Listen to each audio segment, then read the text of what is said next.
Hey y'all, so if you are not a member of my Patreon, make sure you go ahead and click my Patreon link below. Become a member of my Patreon, help support my content. And let's go ahead and jump right into this story. So, as I predicted, there are government officials completely taking advantage and exploiting the coronavirus pandemic to pass things or get things done that they normally would not be able to. And in other news, water is wet, okay? This was one of my biggest concerns, even going into, the initial hysteria and things like that. And so, yeah, let's go ahead and check out this story according to This is according to BaltimoreSun.com. Baltimore Spending Board approved surveillance plane program to capture images from city streets. So it's basically a spy plane. That's what it is. 3 privately funded surveillance planes were cleared to begin patrolling Baltimore from the sky Wednesday, despite opposition from multiple civil liberties groups who warned that such surveillance could violate protections in the U.S. Constitution. The city's Board of Estimates approved the contract on a 3-2 vote, giving the okay for a 6-month pilot of the program.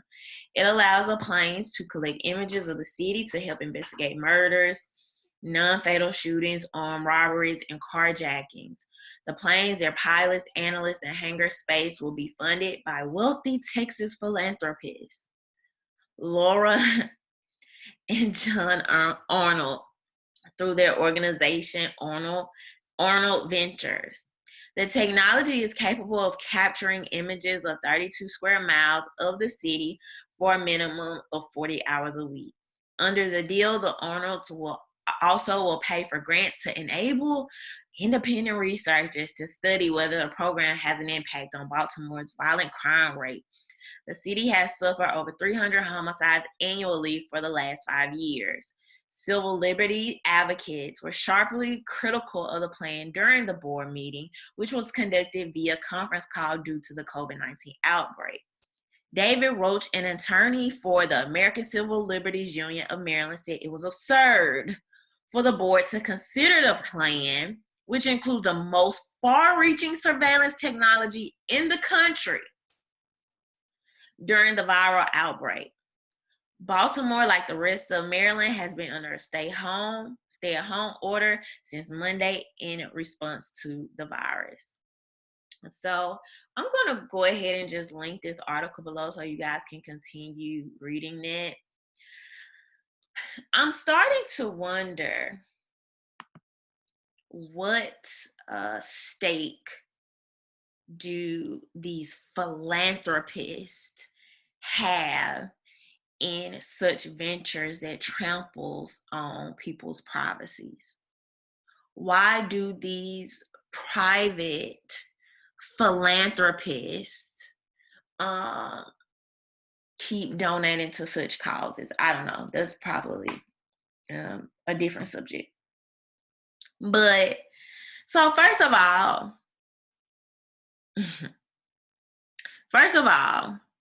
this is a 3.7 million. It wasn't in this particular article, but I've read several, okay, about this topic.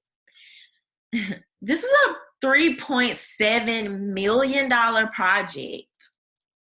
And you're telling me you can see cars, you can see movement, but you cannot see people's faces. My suspicion is either you're lying or this is a really bad investment.